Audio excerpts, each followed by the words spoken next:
Olá, pessoal. Sou o professor Dantas, da Universidade de Brasília. Desenvolvi esse canal para dar suporte às disciplinas que a gente ministra na universidade, principalmente em função da necessidade de atividades remotas durante o processo de pandemia. Esse vídeo é para a disciplina de Contabilidade de Instituições Financeiras, é o segundo vídeo da disciplina. Nós estamos falando ainda de um contexto de como é que funciona o mercado financeiro, e no primeiro vídeo nós exploramos a evolução histórica dos modelos econômicos até chegar no desenvolvimento do sistema financeiro. Discutimos conceitos bem básicos e bem fundamentais para a compreensão das operações no segundo momento. E nesse vídeo nós vamos discutir a estrutura do sistema financeiro nacional. Aí a gente vai entrar nos aspectos mais formais de como o nosso sistema financeiro nacional está estruturado, funciona, para que no segundo momento, quando a gente entrar na dinâmica das transações, das operações, a gente compreenda de forma mais clara como se dá as transações nesse ambiente. Vou compartilhar com vocês aqui.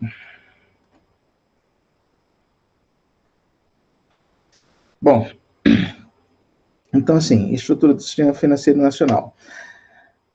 A forma quando a gente fala sistema financeiro nacional, muitas vezes uma primeira impressão é que a gente está falando do sistema bancário. Na realidade, o sistema financeiro nacional é bem mais amplo do que isso, né? Conceitualmente, ele é bem mais abrangente, né? Na realidade, nós temos o sistema financeiro nacional, nós temos 4 tipos de mercados que fazem parte e que formam um todo dentro do sistema. O primeiro mercado, o mais importante, o mais relevante, o que, de certa forma, muita gente entende que seria o próprio sistema financeiro nacional, é o que a gente chama de mercado financeiro. O mercado financeiro é composto fundamentalmente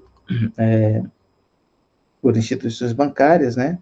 Principalmente por instituições bancárias, mas não só, a gente vai ver um pouco mais à frente, e compreende os mercados de crédito, de moedas, de câmbio.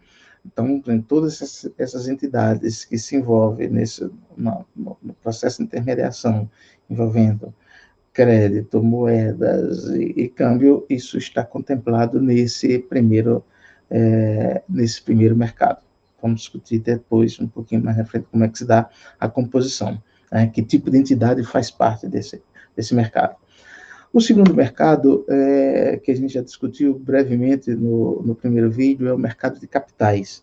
O mercado de capitais, aí eu estou falando fundamentalmente das negociações em bolsa de valores e de mercado de futuros, que é um mercado supervisionado. O primeiro mercado é supervisionado pelo Banco Central, o segundo mercado é um mercado supervisionado pela CVM, né? Então, é o segundo mercado aqui na composição do sistema financeiro nacional. Também faz parte do sistema financeiro nacional o chamado mercado de seguros privados. A gente está falando toda aquela dimensão das seguradoras, dos planos de capitalização, coisa desse tipo. Também a gente vai detalhar um pouco mais à frente. E esse mercado é supervisionado pela SUSEP. E o quarto mercado é o mercado de previdência privada. Não aquele previdência privada que geralmente os bancos oferecem no balcão como uma perspectiva de investimento, mas esse mercado de previdência privada, de previdência fechada, são aqueles fundos, entidades fechadas de previdência complementar, né? Tipo Previ, Funcef, Petros e uma série de outras entidades que são planos, como o próprio nome está falando, fechado, né? Quer dizer, regra geral, tem o caso serviço público federal, nós temos o FUNPRESP, né, que tende a se tornar, dentro de pouco tempo, maior, dada a dimensão de participantes. Então, esse mercado de previdência fechada, assim, por exemplo, não é todo... eu quero entrar no... Não, você tem que ter...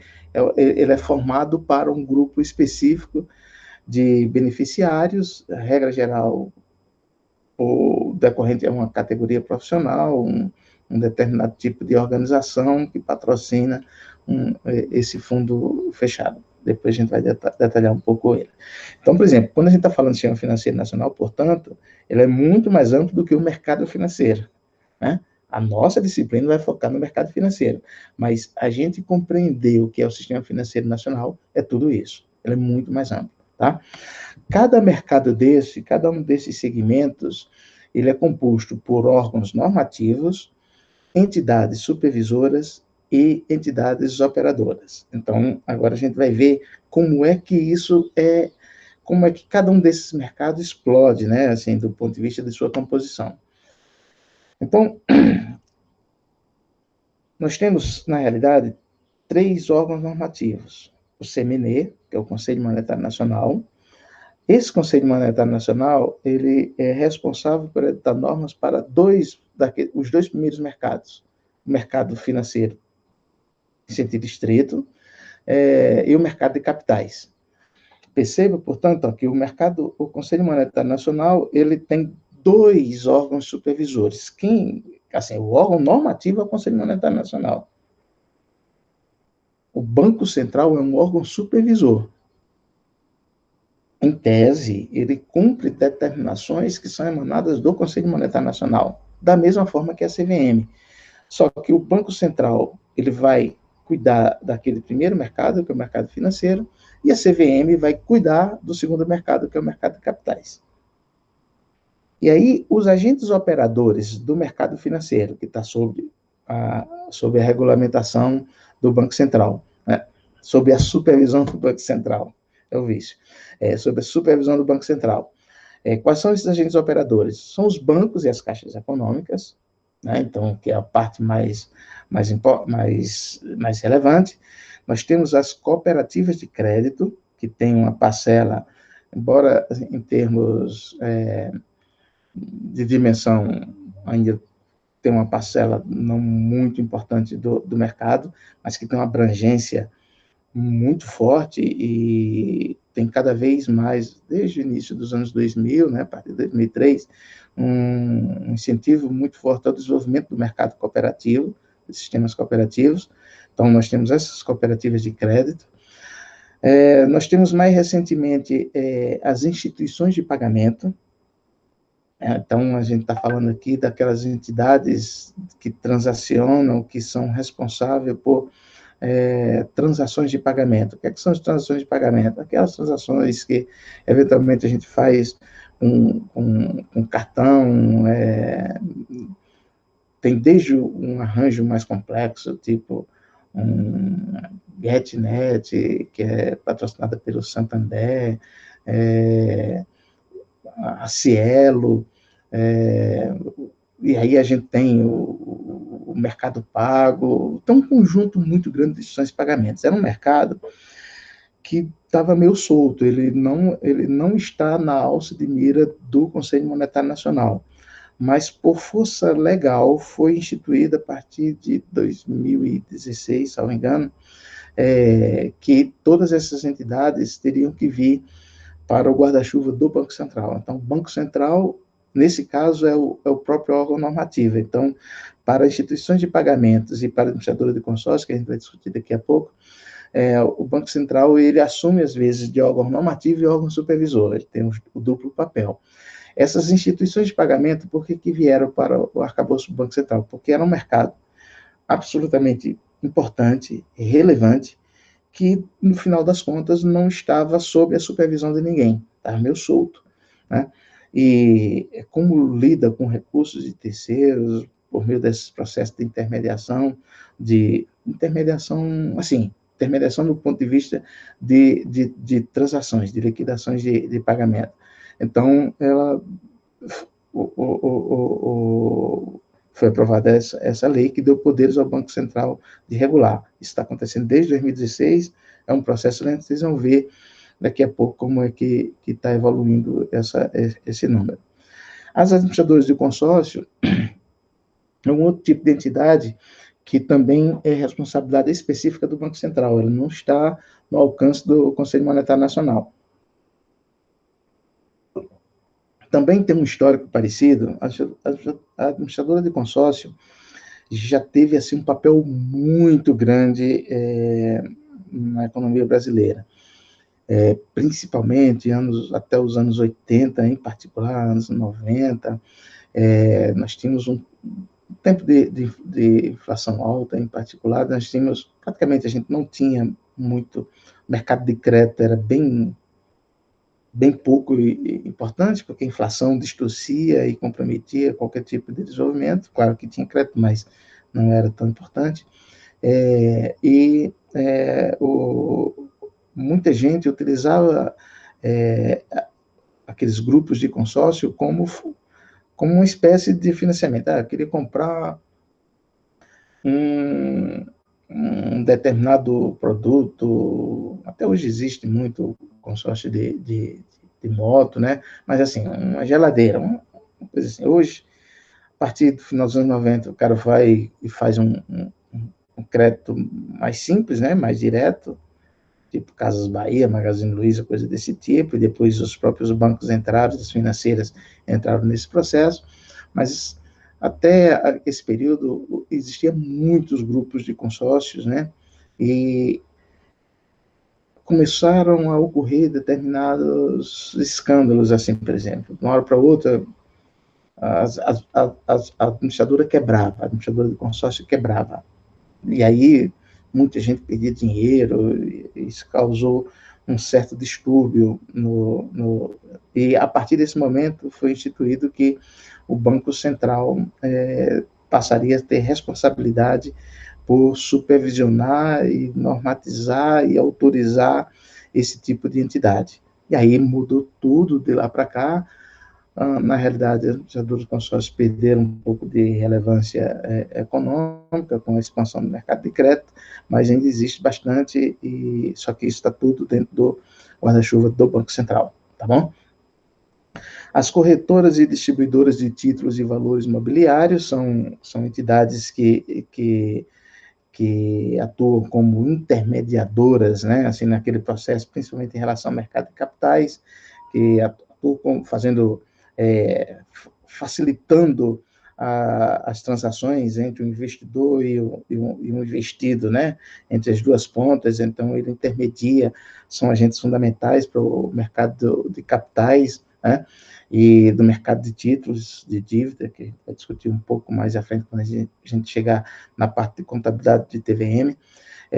Então, essas entidades, elas também estão sob a autorização do Banco Central. E demais instituições não bancárias, a gente tem uma série de outras entidades de caráter não bancário, tipo agência de fomento, os bancos de desenvolvimento, não, bancos de desenvolvimento são bancos,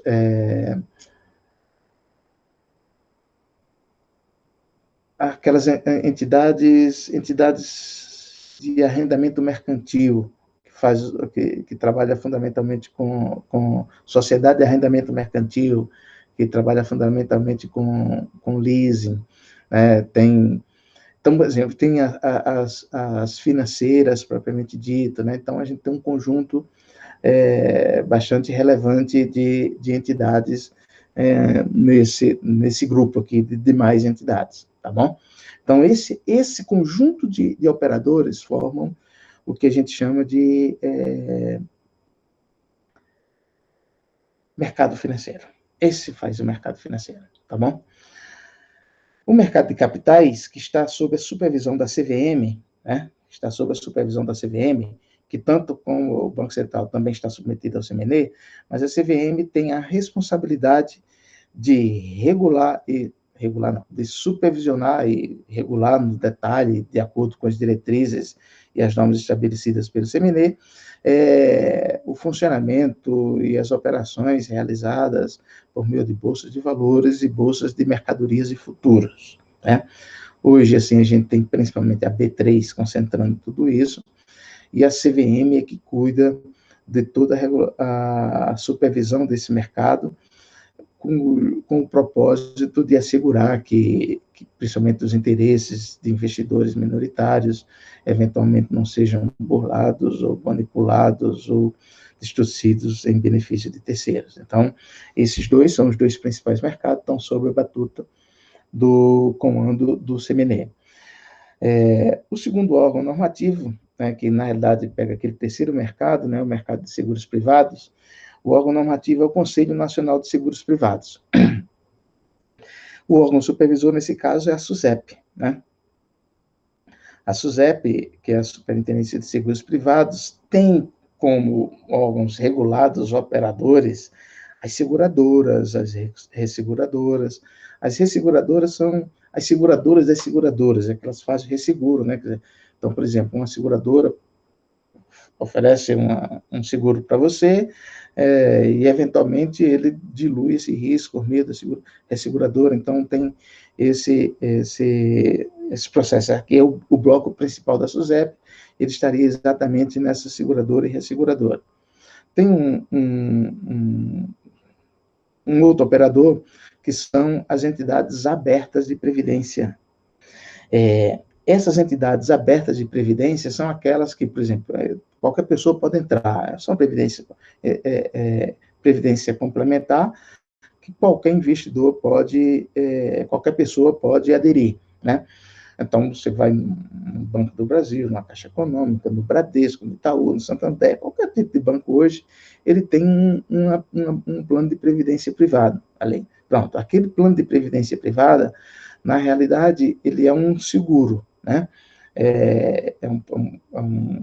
Não é que seja um seguro, mas ele é tratado por meio é regulado pela SUSEP. É uma espécie de um fundo de investimento, mas que ele tem um caráter distinto dos fundos de investimento clássicos que estão sob o comando da CVM, né? Então, essas entidades abertas de previdência complementar.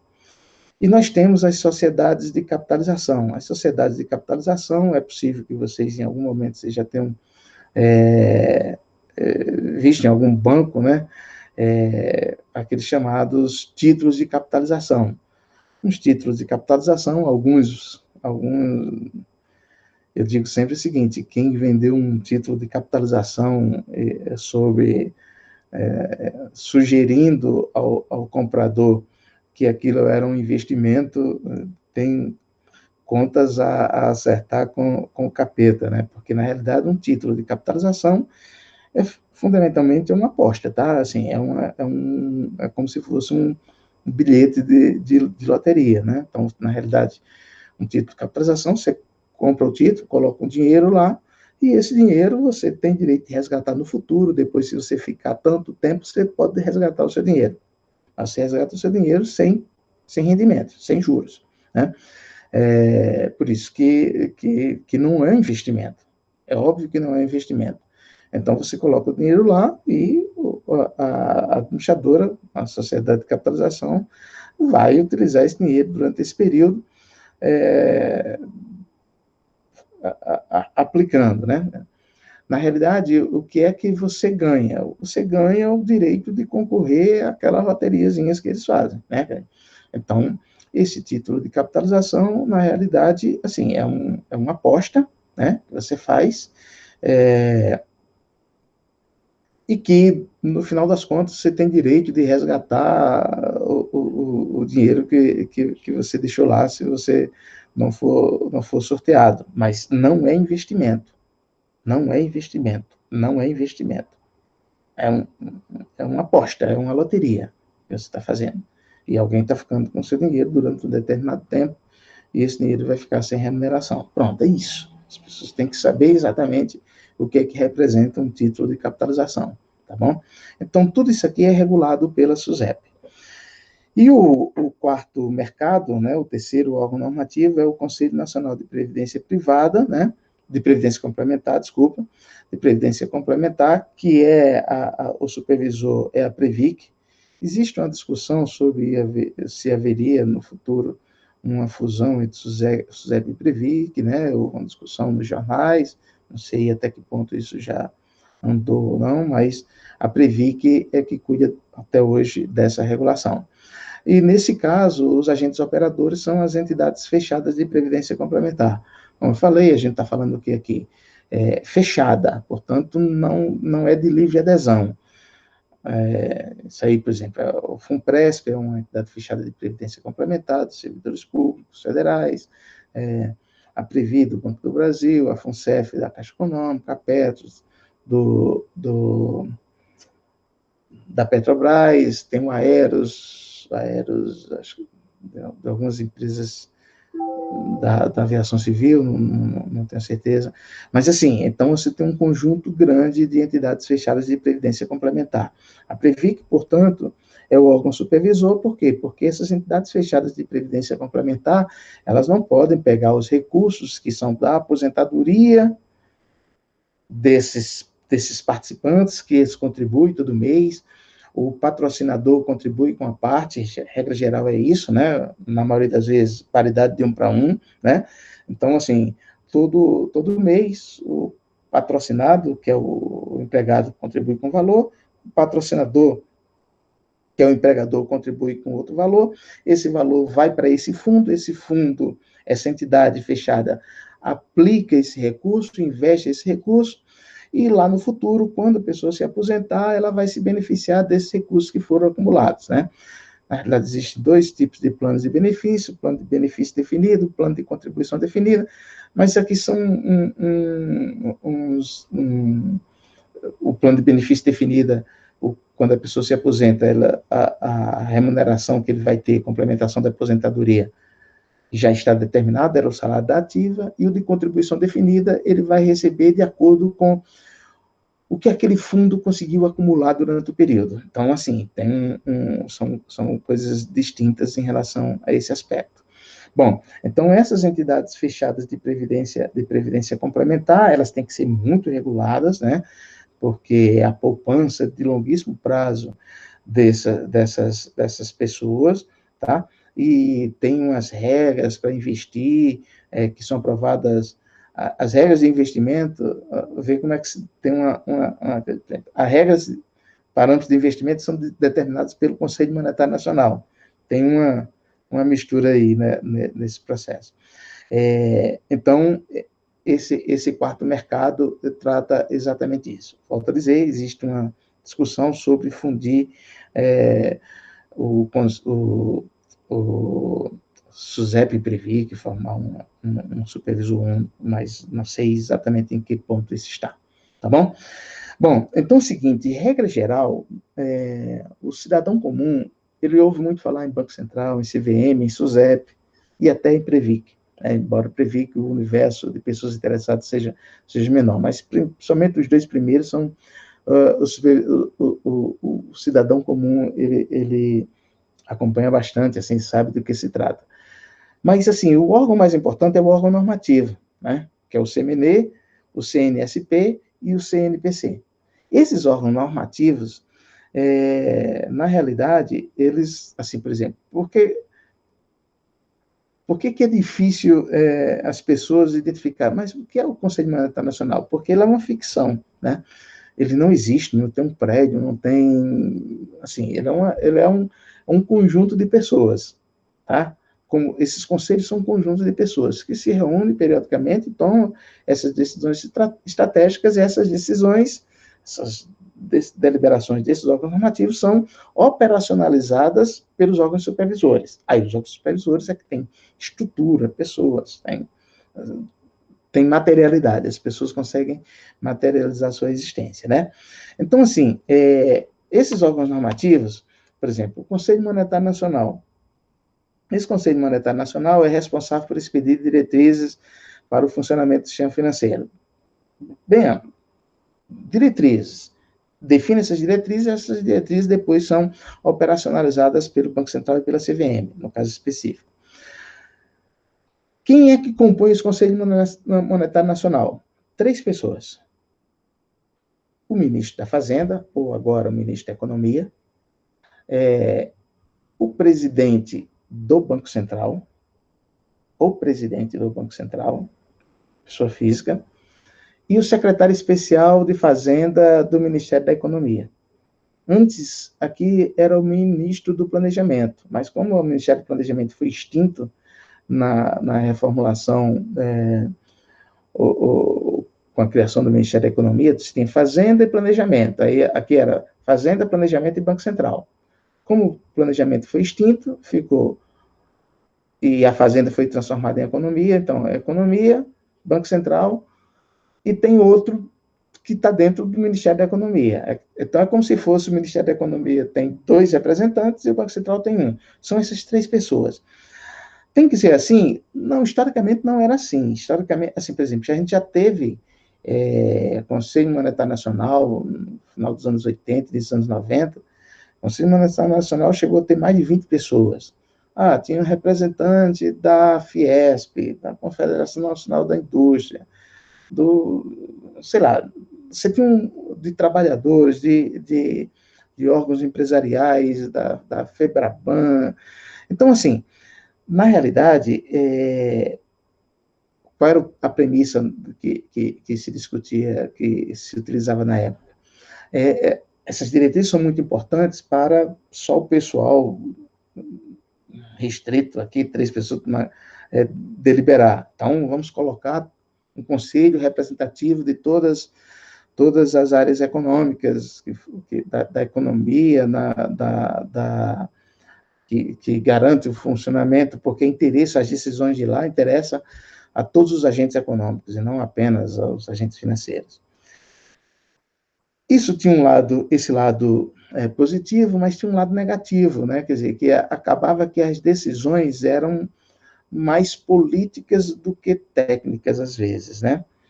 E nos anos 90, no processo de reestruturação, de renegociação da dívida, negociação com o FMI, aquelas coisas todas, uma das sugestões ou exigências do FMI para as renegociações da dívida do Brasil na época foi que repensasse a estrutura do Conselho Monetário Nacional, e desde então, basicamente, são 3 agentes.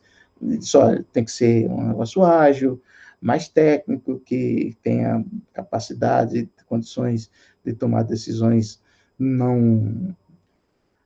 eventualmente não muito agradáveis, né, mas que sejam necessárias. Então, ficou esse processo mais restrito, tá?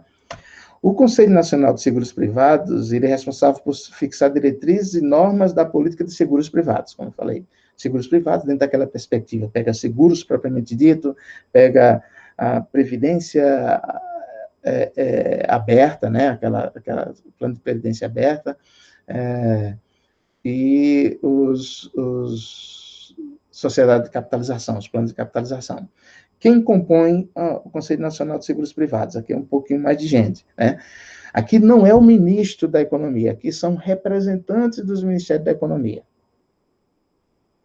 Desculpa, representantes dos Ministérios da Economia, da Justiça, do sucedâneo do antigo Ministério da Previdência e Assistência Social, um representante da SUSEP, do Banco Central e da CVM. Então, todas essas pessoas, né? Então, a gente tem 1, 2, 3, 4, 5, 6. Aqui a gente já tem o dobro do Conselho Monetário Nacional. E aqui não é o ministro e o presidente do Banco Central, aqui são representantes indicados pelo Ministério da Economia, da Justiça, do sucedâneo do Ministério da Previdência e Assistência Social, que hoje está dentro do Ministério da Economia, salvo o melhor juízo. Aí um representante da própria SUSEP, um representante do Banco Central e da CVM, ou seja, eu tenho 3 entidades, órgãos supervisores também fazendo parte do Conselho, tá bom? E nós temos o terceiro conselho, que é o Conselho Nacional de Previdência Complementar. A função aqui é regular o sistema de previdência complementar operado pelas EFPC, entidades fechadas de previdência complementar. que são os fundos de pensão. Quem compõe? Outra vez, representante. Quem é representante? Geralmente são secretários que eles colocam lá, né? Então, a economia, o Ministério da Economia está lá, tem um representante da Previc, tem um representante da Casa Civil da Presidência da República, tem um representante das entidades fechadas de previdência complementar, faz parte, tem um representante dos patrocinadores, então, por exemplo, um representante das EFPC, então, junto às EFPCs, tira um representante, está lá. Dos patrocinadores, então, são as empresas que patrocinam planos fechados de previdência complementar. Caixa, Banco do Brasil, caso o Poder Executivo, coisas desse tipo. E um representante também dos participantes. Então, todos esses aqui, então, tem 1, 2, 3, 4, 5, 6 também, né? Um dos participantes assistidos. Qual a diferença de participante e assistido? Assistido, assim, por exemplo, o assistido é que, por exemplo, a pensionista, está entendendo? Então, você tem um participante, ele vai deixando a pensão para a viúva ou para o viúvo, coisa desse tipo. Então, esse aqui faria esses três sistemas. Uma outra coisa que eu queria chamar a atenção de você, demonstrar, assim, por exemplo, de 2007 para cá, como evoluiu a composição do sistema financeiro nacional, em particular do mercado financeiro, né? Então, estou especificamente naquele primeiro bloco, aquele bloco de responsabilidade do Banco Central. Então, por exemplo, lá em 2007, nós tínhamos quase 2.500, próximo de 2.500 entidades. Em 2019, não está público ainda, não está publicado ainda os dados de 2020 pelo Banco Central, então, mas aqui no site do banco tem até os dados de 2019, então tem algo em torno de como 1.600 e pouco aqui, tá? Então, saiu em 12 anos, saiu de quase 2.400 para 1.600 e pouco. Bom, isso é bom ou é ruim? Bom, isso depende do que vai acontecer. Uma das características do mercado financeiro é que, às vezes, você precisa se juntar para ficar mais forte, né? Então, se a gente pegar esses dados aqui, ó, se a gente pegar a evolução da linha vermelha, né, que são os bancos, o número de bancos nesse período ficou praticamente inalterado. Ó. Então, ele era 177 lá em 2007, hoje nós temos 173. Então, entra, sai algum banco, principalmente bancos estrangeiros, eventualmente, um entrou, outro saiu, coisa desse tipo, criou um banco novo, fechou algum banco, mas tem em torno de 170 bancos, 170 e 180 não mudou praticamente nada nesse período. Agora, as cooperativas, no entanto, olha só, eu tinha 1.465 cooperativas lá em 2007, e agora eu tenho 920, ou seja, aquela redução do número de instituições é basicamente redução de número de cooperativas. Bom, o que isso se explica? Porque as cooperativas, a forma como elas se organizam, elas acabaram criando,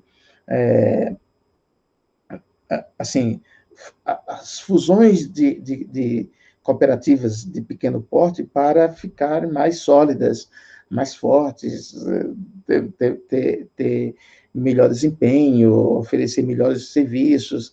Isso faz parte até porque as cooperativas acabaram se organizando em modelos, assim, em sistemas, tipo o sistema Sicoob, sistema Sicredi. Então, assim, essas próprias organizações, elas vão estruturando e organizando as pequenas cooperativas, transformando, ao invés de ser cooperativa dos pescadores da praia tal, então junta lá 2, 3 praias, faz uma cooperativa, junta 2 ou 3 cooperativas e faz uma cooperativa um pouquinho mais forte. E aí essas cooperativas, o número de cooperativas foi sendo reduzido ao longo do tempo. Né? Isso é ruim? Não necessariamente. Isso pode ser exatamente o reflexo de algo que está sendo melhor estruturado, está ficando mais robusto. Né? Então, as cooperativas, houve essa redução. As corretoras e distribuidoras era em torno de 288 e agora nós temos 216. Aí a gente diz, pô, por que essa redução, uma redução, assim, né, não é muito grande, mas uma redução não desprezível, o que poderia justificar essa redução? É que nós tínhamos, assim, por exemplo, nós tínhamos um modelo, corretora só faz isso, isso e isso, a distribuidora só faz aquilo, aquilo, aquilo outro. Então, e depois teve uma decisão do CMNE, do Banco Central e da CVM, uma decisão que assim, atribui o mesmo tipo de competência assim, para a corretora e distribuidora. Então, de certa forma, às vezes você tinha uma corretora e uma distribuidora. Você não precisa das duas coisas, basta ter uma delas, e aí houve um processo também de fusão dessas duas corporações. Uma entidade que tinha duas, um banco que tinha duas, então ele fundiu, transformou em uma só, eventualmente, né? Então, houve um processo de consolidação nesse mercado. As demais instituições não bancárias, aí entra naquele bloco de outras, de agências de fomento, sociedade de arrendamento mercantil, financeiras. Então, isso aqui também houve uma redução, embora menor porte, mas era 178, agora nós temos 138. Houve uma redução grande nesse período das administradoras de consórcio. Isso aqui, dentro daquela perspectiva que eu já falei para vocês, quer dizer, o negócio consórcio, ele foi perdendo a atratividade ao longo do tempo, persiste, claro, ele tem o seu espaço para um conjunto importante, mas vocês perceberam aqui, ó, caiu mais de 5. Hoje nós temos menos da metade do que tínhamos em 2000 e 2007, né? Então, isso aqui faz parte do tipo de modelo de negócio que foi se alterando ao longo do tempo. Bom, não está muito claro assim no visual, mas se vocês perceberem, aqui em 2018 tem um tracinho preto, logo acima aqui do azulzinho claro das corretoras. Tem um tracinho preto aqui e um tracinho preto um pouquinho mais gordinho aqui. Isso aqui são as fintechs, né? As fintechs, nós tínhamos uma fintech em 2018, foi a primeira fintech, é um outro tipo de entidade que foi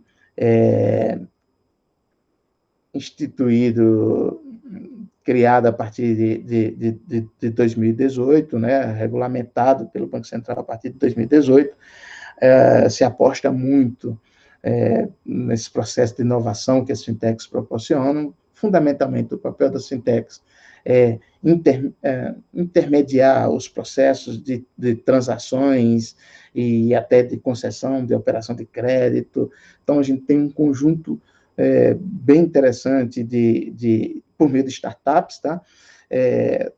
Basicamente, é um investimento pesado em tecnologia, e aí depois ele se consolida e aí ele se transforma no futuro em um outro tipo de entidade, mas essa é exatamente a ideia.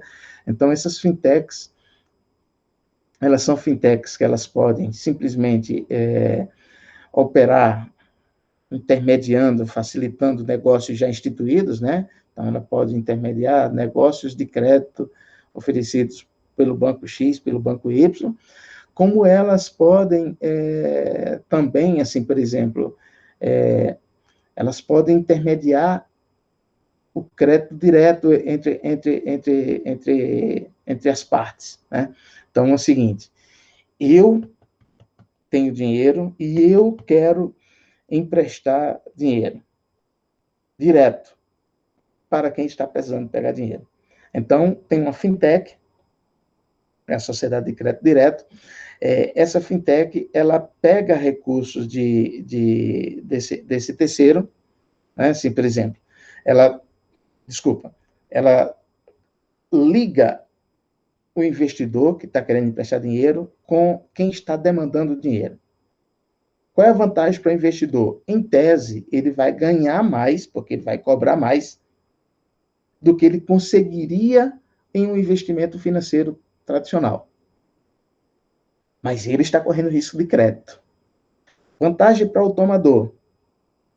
Eventualmente, ele pode conseguir taxas de juros melhores, um processo talvez com menos burocracia,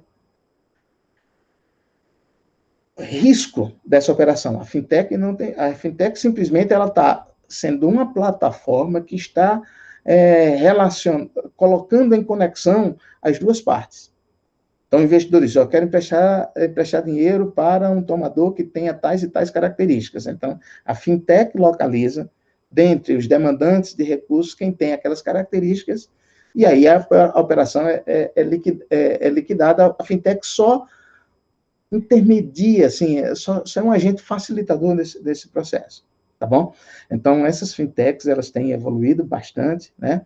Então, em 2000, foi um em 2018, em 2019 já tinha 11, 2020, eu não tenho os dados aqui, o Banco Central não divulgou ainda, mas certamente evoluiu bastante nesse período, tá bom? Então, logo acima do amarelo, a partir de 2016, nós temos uns tracinhos também, um vinhozinho. Aí ele foi ficando em 2016, 2017, ele foi ficando mais gordinho, principalmente aqui em 2019. Então, por exemplo, essas são as instituições de pagamento que a gente falou. A Cielo, Mercado Pago, essas GetNet, são essas instituições,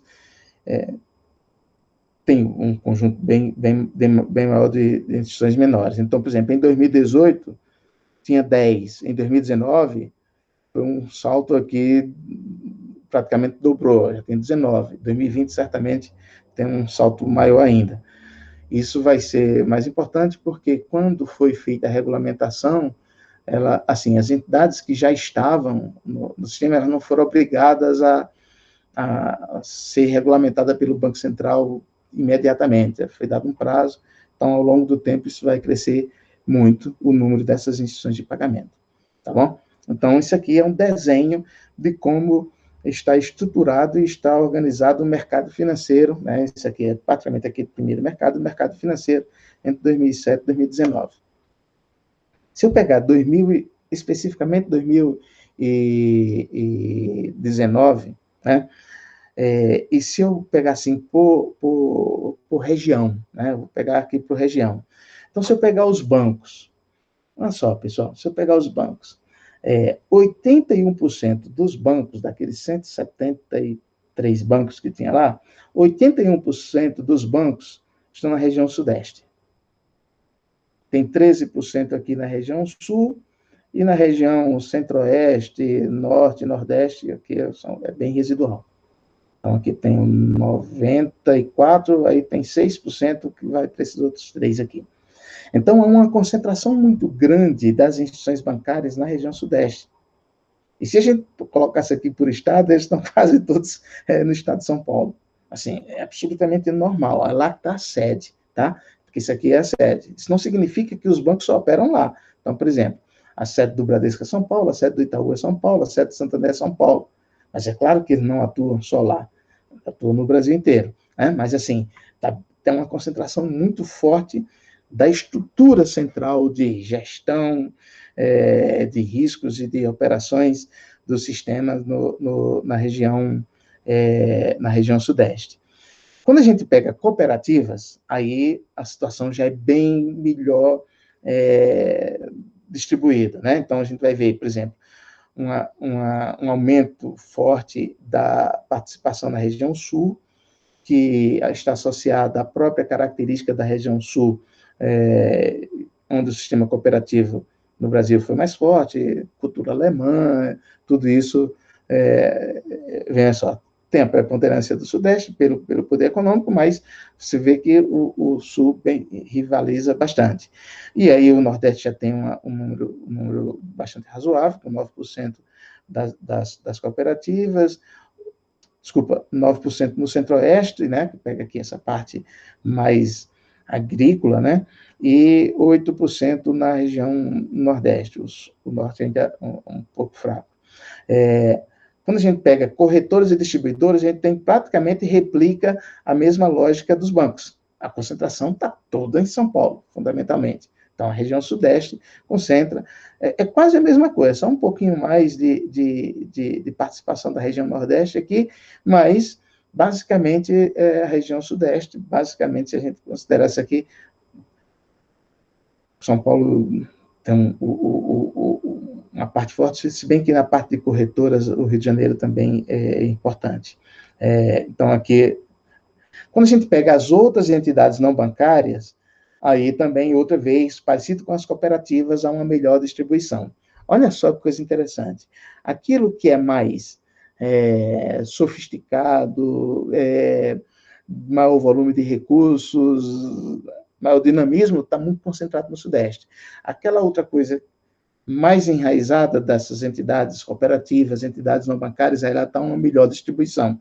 Razão pela qual se aposta muito que as cooperativas serão um instrumento de melhor distribuição dessas atividades financeiras pelo país. Tá? Então, aqui as fintechs são aquelas tecnologia, né? Então, assim, por exemplo, outra vez, região sudeste. Então, assim, nós temos 11, né? Então, tem 9 aqui na região sudeste, tem uma na região sul, tem uma na região nordeste, daquelas 11 que a gente viu no slide anterior. Isso no final de 2019, né? Vamos ver como é que era o quadro a partir de 2020. Mas, outra vez, uma preponderância muito forte, é absolutamente normal, pessoal. Absolutamente normal. Assim, não é que seja desejável, estou dizendo que é normal. Né? O bom seria que fosse melhor distribuído, obviamente, mas faz parte. Né? O consórcio, outra vez, é aquele contraponto. O consórcio, perceba que uma coluna está melhor concentrada, a segunda está melhor distribuída. Consórcio, como tem aquela característica de algo menos sofisticado, mais na ponta, busca daquele cliente que está querendo comprar aquele produto de longo prazo, faz aquele consórcio de moto, coisa desse tipo, então ele está melhor distribuído, a participação do Sul também alcança os 30%. E as instituições de pagamento, que são as IPs, aí outra vez é basicamente Sudeste. Todas elas estão muito concentradas em São Paulo, tá bom? Então, assim, isso é uma fotografia das características do nosso sistema, tá bom? Não, assim, não é uma fotografia muito agradável, porque tudo que é muito concentrado a gente tende a achar, então, poxa, será que não podia ser melhor distribuído? Mas é característica, tá? Essa é a fotografia. A realidade como ela é. Aqui, o slide está com distribuição por bancos, mas deixa eu corrigir aqui. Por origem de capital. Aqui, a gente está fazendo aqui, pegando exclusivamente os bancos,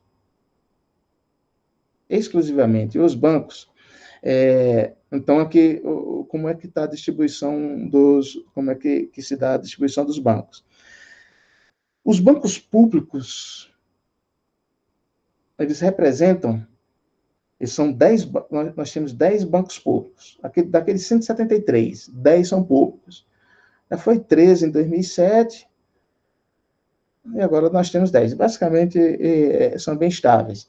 O que seriam esses bancos públicos? Bancos públicos, nós temos os bancos públicos federais, Banco do Brasil, Caixa Econômica, Banco do Nordeste, BASA, né, que é o Banco de Desenvolvimento da Amazônia, BNDES, então 5 bancos públicos federais, e aí a gente ainda tem os bancos estaduais, que seria o Banese, de Sergipe, Banestes, do Espírito Santo, o Banrisul, do Rio Grande do Sul,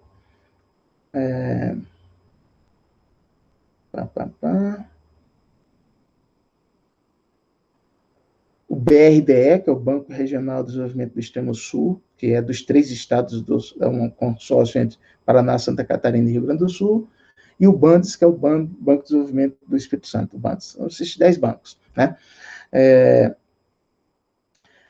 O número de bancos privados nacionais era 87, agora nós temos 78, E o número, o que tem aumentado um pouco, aumentou em relação a 2007, é o número de bancos estrangeiros. Mas, assim, de certa forma, pessoal, não há uma variação muito grande no número e na composição desses bancos, né? Então, a gente tem uma maior participação de bancos privados nacionais, depois a gente tem a participação de bancos estrangeiros, a maior parte dos bancos estrangeiros, assim, por exemplo, você tem o Santander, que é gigante, mas a maior parte dos bancos estrangeiros são bancos de pequeno porte, bancos de tesouraria, bancos de sustentação a negócios muito, muito específicos, né? E os bancos públicos com relativa estabilidade, sem muita mudança ao longo desse tempo, tá bom? Então, basicamente, é só para a gente ter uma ideia de como que se dá a fotografia do sistema financeiro nacional. Essa fotografia, lógico, era bem mais interessante, do time do povo, identidade do povo, característica do povo brasileiro.